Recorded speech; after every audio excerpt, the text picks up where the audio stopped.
আমরা আলোচনা করছিলাম দ্বিতীয় চ্যাপ্টারের যেটা টপিক রয়েছে ফরাসি বিপ্লবের বিভিন্ন আদর্শ, নেপোলিয়নের সাম্রাজ্য এবং তার জাতীয়তাবাদ নিয়ে। এই আলোচনা শুরু করতে গিয়ে আমরা যেটা আলোচনা করেছি সেখানে হচ্ছে ফরাসি বিপ্লবের তিনটে আদর্শ: সাম্য, মৈত্রী, স্বাধীনতা, এবং তার সাথে নেপোলিয়ন বোনাপার্টের যে উত্থান ছিল, যিনি পরবর্তীতে ফ্রান্সের সম্রাট হয়েছিলেন, তার উত্থান কিভাবে হয়েছিল, কিভাবে বিপ্লবের পরবর্তীতে পুরো ফ্রান্সকে তিনি নিয়ন্ত্রণ করেছিলেন, কিভাবে ফ্রান্সের সাথে তিনি ইউরোপের বাকি দেশগুলোরও নিয়ন্ত্রক হয়ে উঠেছিলেন, এই সব কিছু। তো এতটা আলোচনা শুরু করতে গিয়ে আমরা নেপোলিয়নের উত্থান আলোচনা করেছিলাম, নেপোলিয়ন ইতালিতে যে অভিযান করেছিলেন, মিশরে যে অভিযান করেছিলেন, রাশিয়ার দিকে যে তিনি অভিযান শুরু করেছিলেন, সেই সমস্ত কথাগুলো আমরা ধীরে ধীরে আলোচনা করেছি। তারপর নেপোলিয়ন ফ্রান্সের জন্য কি কি ভালো কাজ করেছিলেন, যেমন কোড নেপোলিয়ন তৈরি করেছিলেন, ফ্রান্সের জন্য ব্যাংক অফ ফ্রান্স নেপোলিয়ন গড়ে তুলেছিলেন, সেগুলো আমরা আলোচনা করেছি ক্লাসে। তারপর নেপোলিয়নের সাম্রাজ্যিক কার্যকলাপের সাথে ফরাসি বিপ্লবের যে আদর্শ ছিল, তার যে সংঘাত, সেগুলোও আমরা কিন্তু ক্লাসে আলোচনা করেছি। এবার আমরা আলোচনা করব এর পরবর্তী সময়গুলো থেকে। আমরা মহাদেশীয় অবরোধ পর্যন্ত ক্লাসে আলোচনা করেছি। এরপর আমরা আজকে আলোচনা শুরু করব নেপোলিয়নের সাম্রাজ্য জাতীয়তাবাদী আদর্শের পরস্পর অবস্থানটা, যে কিভাবে নেপোলিয়ন সাম্রাজ্য গড়ে তুলেছিলেন এবং কিভাবে তিনি ফ্রান্স সহ ইউরোপের বাকি দেশগুলোতে একটা জাতীয়তাবাদী চিন্তাধারা গড়ে তুলতে চেয়েছিলেন। জাতীয়তাবাদী বলতে নিজের দেশকে ভালোবাসা, নিজের জাতিকে ভালোবাসা, জাতি সম্পর্কে গর্ববোধ করা এবং দেশকে একজোট করে রাখাটাকেই আমরা সাধারণভাবে বুঝে থাকি। তো নেপোলিয়নও সেটাই চেয়েছিলেন। বিভিন্ন ঐতিহাসিকেরা এবং নেপোলিয়নের যারা অনুগামী ছিলেন, তারা মনে করতেন নেপোলিয়ন আসলে শুধুমাত্র সাম্রাজ্যবাদী শাসক ছিলেন না, তিনি ইউরোপের বিভিন্ন দেশগুলোকে যে পদানত করে রাখতে চেয়েছিলেন, মানে ফ্রান্সের সাথে সাথে জার্মানি, ইতালি, রাশিয়া, তা কিন্তু নয়। তাদের মতে নেপোলিয়ন চেয়েছিলেন ইউরোপের যত জাতি রাষ্ট্রগুলো রয়েছে, ছোট ছোট দেশগুলো, তাদের সবাইকে নিয়ে একটা বড় যুক্তরাষ্ট্র গঠন করতে, যেখানে সব দেশগুলো স্বশাসিত হবে, মানে নিজেরাই নিজেদেরকে শাসন করবে, কিন্তু তারা পরোক্ষভাবে হলেও নেপোলিয়নের কথা শুনে চলবে বা ফ্রান্সের কথা শুনে চলবে। এটা আমি ক্লাসেও কিন্তু বলেছিলাম যে এটাই নেপোলিয়নের মূল উদ্দেশ্য ছিল। কিন্তু পরবর্তীতে যারা আধুনিক ঐতিহাসিক ছিলেন, তারা এই ব্যাখ্যা মানতে রাজি ছিলেন না। তাদের মতে নেপোলিয়ন আদতেই ছিলেন একজন ভীষণ হাইলি অ্যাম্বিশাস লোক, মানে প্রচণ্ড উচ্চাকাঙ্ক্ষী, যিনি ফ্রান্স সহ পুরো ইউরোপকে শাসন করতে চেয়েছিলেন। তিনি একটা বিশাল সাম্রাজ্য গড়ে তুলেছিলেন। রোমের সম্রাট ছিলেন জুলিয়াস সিজার, তার মতো তিনি একটা বিশাল সাম্রাজ্য গড়ে তুলতে চেয়েছিলেন। বলা হয় যে ফ্রান্সের প্রাকৃতিক সীমানা, মানে পুরো ফ্রান্সের যে ম্যাপটা, ধরো যেমন আমাদের দেশের ম্যাপ রয়েছে, ভারতের ম্যাপ, ওরকম ফ্রান্সের যে পুরো ম্যাপটা, সেই পুরো ম্যাপটার আশেপাশে যত দেশ রয়েছে সবকটাকে তিনি দখল করে ইউরোপের একটা বিশাল বড় যুক্তরাষ্ট্র গড়ে তুলতে চেয়েছিলেন। তার মধ্যে তিনি জার্মানির রাইন সীমান্ত দখল করতে চেয়েছিলেন, বেলজিয়াম, ইতালির আল্পস, সুইজারল্যান্ড, এই সমস্ত কিছু তিনি দখল করতে চেয়েছিলেন এবং একটা সময় ধীরে ধীরে দখলও করে নিয়েছিলেন। সোরেল বলে ঐতিহাসিক বলেন যে ফ্রান্সের প্রাকৃতিক সীমানাকে জয় করার মধ্যে দিয়েই তিনি ইউরোপকে এক করার একটা চেষ্টা করেছিলেন, একটা বড় শক্তিজোট তিনি গড়ে তুলতে চেয়েছিলেন। এখানেই নেপোলিয়নের সঙ্গে ফরাসি বিপ্লবের আদর্শের মূল সংঘাতটা শুরু হয়েছিল।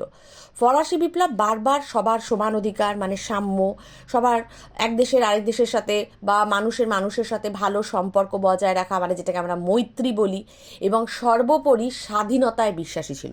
আর নেপোলিয়ন অবশ্যই স্বাধীনতায় বিশ্বাসী ছিলেন, কিন্তু তার কাছে ইউরোপের বাকি দেশগুলোর স্বাধীনতাটা জরুরি তো ছিলই, কিন্তু তার চেয়েও জরুরি ছিল ইউরোপের বাকি দেশগুলোর ওপরে ফ্রান্সের যেন একটা অধিকার থাকে। তো যদি ফ্রান্সই সমস্ত দেশের ওপর রাজত্ব করে, তাহলে দেশগুলো স্বাধীন কি করে হবে? স্বাধীন হবে না। আর যদি দেশ স্বাধীনই না হয়, দেশ যদি ফ্রান্সের আন্ডারে থেকেই কাজ করে, তাহলে ফরাসি বিপ্লবের যে স্বাধীনতা নামক আদর্শটা ছিল, সেটা কি করে থাকবে? থাকবে না। স্বাভাবিকভাবেই নেপোলিয়নের সাম্রাজ্যবাদী চিন্তাধারার সাথে ফ্রান্সের বা ফরাসি বিপ্লবের আদর্শের একটা বিশাল বড় সংঘাত বা লড়াই কিন্তু শুরু হয়ে গিয়েছিল। নেপোলিয়ন বলেছিলেন বা বলতেন তিনি পুরো ফরাসি বিপ্লবটাকে এবং ফ্রান্সকে রক্ষা করার জন্যই এগুলো করেছিলেন। নেপোলিয়নের যারা গুণগ্রাহী ঐতিহাসিক ছিলেন, যারা নেপোলিয়নকে পছন্দ করতেন ভীষণ, তারা বলতেন নেপোলিয়ন ছিলেন বিপ্লবের তরবারি। তিনি তার তরবারির সাহায্যে ফ্রান্সের যে আদর্শ ছিল স্বাধীনতা, সাম্য, মৈত্রী, সেগুলো জনগণ পর্যন্ত পৌঁছান। 1812 সালে নেপোলিয়ন তার গ্র্যান্ড এম্পায়ার মানে বিশাল সাম্রাজ্য প্রতিষ্ঠা করেন। তার প্রত্যক্ষ শাসনে মানে ফ্রান্সের একেবারে সরাসরি শাসনের মধ্যে ছিল 130টা ডিপার্টমেন্ট, যার জনসংখ্যা ছিল 4.5 কোটি। এর বাইরেও তার অসংখ্য পরোক্ষভাবে দখল করা রাজ্য, ডিপার্টমেন্ট, অঞ্চল ছিল। এই সব জায়গাগুলোতে তিনি নিজের পছন্দের আইন, আদর্শ প্রতিষ্ঠা করে দিয়েছিলেন। তিনি এই সমস্ত রাজ্যগুলোকে ফ্রান্সের প্রয়োজনে ফ্রান্সের উপনিবেশ বা কলোনি হিসাবে ব্যবহার করতেন। উপনিবেশ মানে যখন কোনো বড় দেশ কোনো ছোট দুর্বল দেশকে বা ছোট দুর্বল জায়গাকে জোর করে দখল করে রাখে, তখন সেই ছোট দুর্বল জায়গাটাকে বড় দেশের বা বড় জায়গার উপনিবেশ বলা হয়।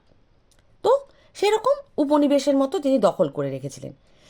ঐতিহাসিক রেডাওয়ে তিনি বলেছিলেন, যেখানে যেখানে নেপোলিয়নের ঈগল লাঞ্ছিত মানে ওনার যে পতাকাটা ছিল ঈগল লাঞ্ছিত পতাকা উড়েছে, সেখানে আর পুরাতনতন্ত্র ফিরে আসেনি। মানে যেখানে যেখানে নেপোলিয়ন পা রেখেছেন সেই দেশে পুরনো কোনো সমাজ ব্যবস্থা, রাজনৈতিক ব্যবস্থা ছিল না, সেখানে নেপোলিয়নই শেষ কথা হয়ে গিয়েছিল।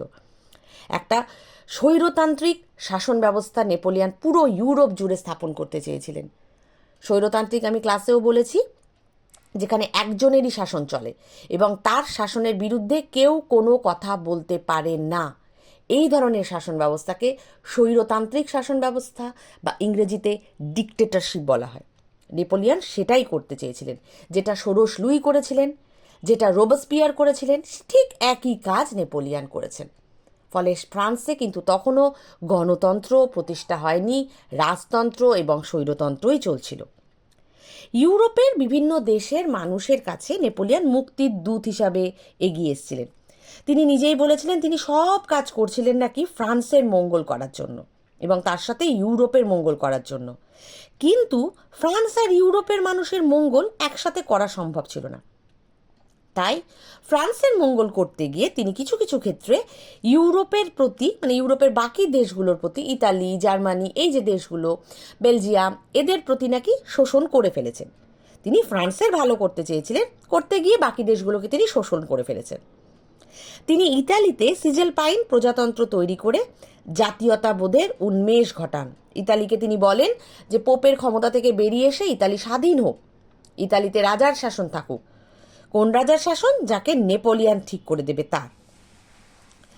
জার্মানিতে অস্ট্রিয়া ও প্রাশিয়ার ক্ষমতা দখল করে তিনি পবিত্র রোমান সাম্রাজ্যের অবসান ঘোষণা করেন। জার্মানির যে ভৌগোলিক একটা জটিলতা ছিল সেটাকে তিনি কমিয়ে দেন এবং জার্মানিকে এক করারও চেষ্টা করেন। পোল্যান্ড দখল করে সেখানে তিনি গ্র্যান্ড ডাচি অফ ওয়ারশ গঠন করেন। সেখানেও তিনি নতুন করে স্বাধীনতা নিয়ে আসেন। কিন্তু তা সত্ত্বেও বলতে হয় যে প্রতিটা দেশকে যেগুলোকে তিনি স্বাধীন করেছিলেন, তিনি বলেছেন সেই সব স্বাধীন দেশগুলোতে তিনি নিজের পছন্দের আত্মীয় স্বজনদেরকে বসিয়ে দিয়েছেন। তাহলে সেই দেশগুলো স্বাধীন হলো কি করে? স্বাধীন তো তখন হবে যখন সেই দেশের জনগণ নিজের শাসক ঠিক করবে। কিন্তু নেপোলিয়ন সেই দেশগুলোকে স্বাধীনতা শিখিয়ে, জাতীয়তাবাদ শিখিয়ে তাদের দেশগুলোর মাথার উপরে নিজের পছন্দের লোকদেরকে বসিয়ে দিয়েছেন। ফলে সেই দেশগুলো কখনোই প্রকৃত অর্থে স্বাধীন কিন্তু হতে পারেনি। সেই কারণেই বলা হয় তিনি স্বাধীনতার কথা বলেছিলেন ঠিকই, কিন্তু তার এই নতুন জাতীয়তাবাদ, নতুন স্বাধীনতার ওপরে তিনিই সবার আগে আঘাত এনেছিলেন। এটা কিন্তু ফ্রান্সের পক্ষেও ভালো হয়নি। ইউরোপকে তিনি নতুন করে গঠন করতে চেয়েছিলেন, মানে ইউরোপের ম্যাপটাই তিনি পাল্টে দিতে চেয়েছিলেন। এই কারণে তিনি ইউরোপের বিভিন্ন ছোট ছোট দেশগুলোকে দখল করে সেখানে নিজের পছন্দের লোক বসিয়ে সেগুলোকে নিয়ন্ত্রণ করছিলেন। প্রথমে আলোচনা করব আমরা ইতালির কথা। ইতালিকে নতুন করে তিনি গড়ে তুলতে চেয়েছিলেন। উত্তর আর মধ্য ইতালিতে অস্ট্রিয়ার হ্যাবসবার্গ বলে একটা রাজবংশ রাজত্ব করত। তাদেরকে নেপোলিয়ন একাধিক যুদ্ধে পরাজিত করে পুরো ইতালিকে পাল্টে ফেলেন। ইতালিতে 1796-97 সালে তিনি বেশ পরিবর্তন নিয়ে আসেন। যখন ফ্রান্সের ডাইরেক্টরি শাসন চলছিল তখন তিনি মিলান, ইতালিরই একটা অংশ মিলান এবং লাম্বার্ডিতে সিজালপাইন প্রজাতন্ত্র তৈরি করেন। 1805-এ এই সিজালপাইন প্রজাতন্ত্রের নামই হয়ে যায় ইতালির রাজ্য, আর নেপোলিয়ান হয়ে যান ইতালিরও রাজা। মানে ইতালিকে তিনি স্বাধীন করলেন, স্থিরতা আনলেন ইতালিতে, তারপর সেই ইতালিকে তিনি দখল করে নিলেন, তার রাজা হয়ে বসে গেলেন। উত্তর ইতালি, টাস্কানি, পিডমন্ট, জেনোয়া, সেগুলোকেও ফ্রান্সের আন্ডারে নিয়ে আসলেন। 1809 সালে পোপের রাজ্য এবং আড্রিয়াটিক উপকূলের যে সমস্ত অঞ্চলগুলো ছিল সেগুলোকেও তিনি দখল করে ফ্রান্সের আন্ডারে আনলেন। দক্ষিণ ইতালির নেপলস থেকে বুর্বো বংশীয় দ্বিতীয় ফার্দিনান্দ যিনি ছিলেন, তাকে সরিয়ে দিয়ে তিনি সেই অংশটাকেও ফ্রান্সের আন্ডারে আনলেন, মানে পুরো ইতালিটাকে তিনি ধীরে ধীরে দখল করে নিলেন। এরপর তার নজর গেল জার্মানির দিকে। জার্মানি তখন দুর্বল হয়ে গিয়েছিল নানা রকম লড়াইতে, প্লাস জার্মানিতে প্রায় 300টা ছোট ছোট রাজ্য ছিল। এত রাজ্যকে শাসন করা খুব মুশকিল। তখন তিনি পুরো জার্মানিকে এক করতে চাইলেন। অস্ট্রিয়া আর প্রাশিয়া ছিল জার্মানির দুটো শক্তিশালী জায়গা। এই দুটোকে দুর্বল করার জন্য তিনি নানা রকমের পরিকল্পনা নিলেন। প্রথমে তিনি অস্ট্রিয়ার দিকে নজর দিলেন। তিনি ব্যাভেরিয়া আর তার আশেপাশে যে সমস্ত ছোট ছোট রাজ্য ছিল সেগুলোকে নিয়ে একটা রাজতান্ত্রিক দেশ তৈরি করলেন। ব্যাভেরিয়াও যাতে বেশি শক্তিশালী না হয়ে ওঠে, আবার অস্ট্রিয়াও যেন ক্ষমতাশালী না হয়ে ওঠে, তিনি উটেমবার্গ বলে আরেকটা রাজ্য তৈরি করেন। দক্ষিণ জার্মানিতে গঠন করা হয় ব্যাডেন নামে আরেকটা রাজ্য। ব্যাভেরিয়া, নামগুলো খেয়াল রাখবে, ব্যাভেরিয়া, উটেমবার্গ আর ব্যাডেন এমনভাবে গঠন করা হয় যাতে 3টে রাজ্যই ফ্রান্সের আশ্রিত রাজ্য হয়ে যায়। দেখো, জার্মানি কিন্তু একটা আলাদা দেশ, কিন্তু সেই জার্মানির 3টে পোর্শন, মূলত দক্ষিণ জার্মানির যে অংশটা ছিল সেটাকে তিনি ফ্রান্সের আন্ডারে নিয়ে আসলেন। জার্মানির এই জায়গাগুলোকেই, মানে ব্যাভেরিয়া, ব্যাডেন, উলটেমবার্গ, তার সাথে স্যাক্সনি এবং আরও 28টা ছোট ছোট রাজ্যগুলোকে নিয়ে তিনি তৈরি করে দিলেন কনফেডারেশন অফ রাইন। রাইন জার্মানির একটা নদীর নাম, ওটার নাম অনুযায়ী তিনি করলেন কনফেডারেশন অফ রাইন, মানে পুরো জার্মানির একটা অংশকে তিনি এক জায়গায় নিয়ে আসলেন। তার মূল উদ্দেশ্যই ছিল, আমি একটু আগেই বললাম, জার্মানির যে প্রধান ক্ষমতাশালী দুটো প্রদেশ অস্ট্রিয়া এবং প্রাশিয়া, এই দুটোর ক্ষমতা তিনি কমিয়ে দিতে চেয়েছিলেন। কনফেডারেশন অফ রাইন ফ্রান্স ও অস্ট্রিয়ার মধ্যে ফ্রান্সের আশ্রিত বাফার হিসাবে কাজ করবে। বাফার মানে যে দুটো দেশের মধ্যে যোগসূত্র হিসাবে কাজ করবে, বাফার। জার্মানি থেকে প্রাশিয়ার প্রভাবও তিনি দূর করতে চান। এই কারণে হ্যানোভার, ব্রান্সউইক, হেসে, ক্যাসল এগুলোকে নিয়ে তিনি তৈরি করেন ওয়েস্টফেলিয়া রাজ্য। মানে একটা তিনি তৈরি করলেন হচ্ছে 3টে রাজ্য করলেন তিনি আলাদা আলাদা করে। একটা করলেন তিনি ওই কি বলে উটেমবার্গ, একটা করলেন তিনি ব্যাডেন, এগুলোকে নিয়ে তিনি করলেন কনফেডারেশন অফ রাইন, আরেকটা তৈরি করলেন ওয়েস্টফেলিয়া রাজ্য। পোল্যান্ড আর রাশিয়ার কিছু কিছু অংশকে নিয়ে তিনি তৈরি করে দিলেন গ্র্যান্ড ডাচি অফ ওয়ার্শ। জার্মানিতে এই সমস্ত যে ছোট ছোট তিনি পরিবর্তন আনলেন, তার ফলে জার্মানির যে 300টা ক্ষুদ্র ক্ষুদ্র রাজ্য ছিল সেটার সংখ্যা কমে গিয়ে দাঁড়ালো 39-এ। মানে প্রায় 300টা মধ্যে তিনি 270টা রাজ্যকে লোপ করে দিলেন, 260টা মতো দিয়ে তিনি ওখানে তৈরি করলেন 39টা মাত্র রাজ্য, যার ফলে এখন জার্মানিকে শাসন করা সহজ হবে। ইউরোপের বিভিন্ন স্থানে তিনি পরিবর্তন এনেছিলেন। বাটাভিয়া প্রজাতন্ত্র ছিল, যেটাকে তিনি পরবর্তীতে তার নাম করে দিলেন হল্যান্ড, যার বর্তমান নাম হচ্ছে নেদারল্যান্ড। সুইজারল্যান্ডে তিনি হেলভেটিক প্রজাতন্ত্রের জায়গায় তৈরি করে দিলেন সুইস কনফেডারেশন। এগুলো কিন্তু সবই তার সাম্রাজ্যবাদ, তিনি ইম্পেরিয়ালিজম চালিয়েছিলেন, বিভিন্ন আশেপাশের দেশগুলোকে তিনি দখল করে নিচ্ছিলেন। যেসব অঞ্চল নেপোলিয়ান তার সাম্রাজ্যভুক্ত করেন বা যেখানে তিনি নতুন রাজ্য সৃষ্টি করেন, সেখানে আমি আগেও বলেছি, ক্লাসেও বলেছি, আবার বলছি তিনি সেখানকার শাসকদেরকে সরিয়ে নিজের আত্মীয় স্বজনদেরকে তিনি সেখানে বসাতে শুরু করলেন। তিনি হল্যান্ডে, মানে এখন যেটার নাম হচ্ছে নেদারল্যান্ড, সেখানে বসালেন তার ভাই লুইকে। ওয়েস্টফেলিয়ায় তিনি বসালেন তার আরেক ভাই জেরমকে। ইতালির ভাইসরয় হিসাবে তিনি নিয়োগ করলেন তারই স্ত্রীর ছেলে ইউজিনকে। নেপালসে তিনি বসালেন তার আরেক ভাই জোসেফকে, পরে মুরা বলে তার আরেকজন রিলেটিভকে। এরকম সমস্ত জায়গায় তিনি নিজের পছন্দের লোকদের বসিয়ে দিলেন এবং পরোক্ষভাবে ফ্রান্সকে দিয়ে তিনি এই জায়গাগুলোকে শাসন করতে শুরু করলেন। যাই হোক, এইভাবে নেপোলিয়ান তার সাম্রাজ্য বিস্তার করতে শুরু করলেন। নেপোলিয়ান ধীরে ধীরে ফ্রান্সের পার্শ্ববর্তী দেশগুলোকে দখল করতে শুরু করলেন, যার ফলে ফ্রান্সের শোষণ বলো বা শাসন বলো ইউরোপের বিভিন্ন দেশগুলোর মধ্যে বেশ সক্রিয় হয়ে উঠল, যেটা ইউরোপের দেশের আশেপাশের দেশগুলোর জনগণ একেবারেই পছন্দ করলো না। মানে ইতালি বলো, জার্মানি বলো, রাশিয়া বলো, পোল্যান্ড বলো, তারা সবাই একটা সময় ধীরে ধীরে নেপোলিয়ানের বিরুদ্ধে চলে যেতে শুরু করলো।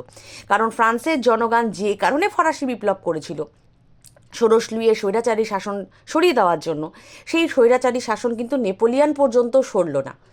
যা ষোড়শ লুই করেছিলেন তাই রোবোস্পিয়ার করেছিলেন, তাই নেপোলিয়ান করছেন। ফলে ফ্রান্সের জনগণ, ইতালির জনগণ, জার্মানির জনগণ, অস্ট্রিয়ার জনগণ সবাই ধীরে ধীরে নেপোলিয়ান বিরোধী হতে শুরু করলো, এবং এরাই পরবর্তীতে নেপোলিয়ানের বিরুদ্ধে একজোট হতেও শুরু করলো। কিভাবে নেপোলিয়ান আরও দেশগুলোর বিরুদ্ধে এই ধরনের শাসন শোষণ করেছিলেন, সেটা আমরা পরের টপিকে আবার আলোচনা করব।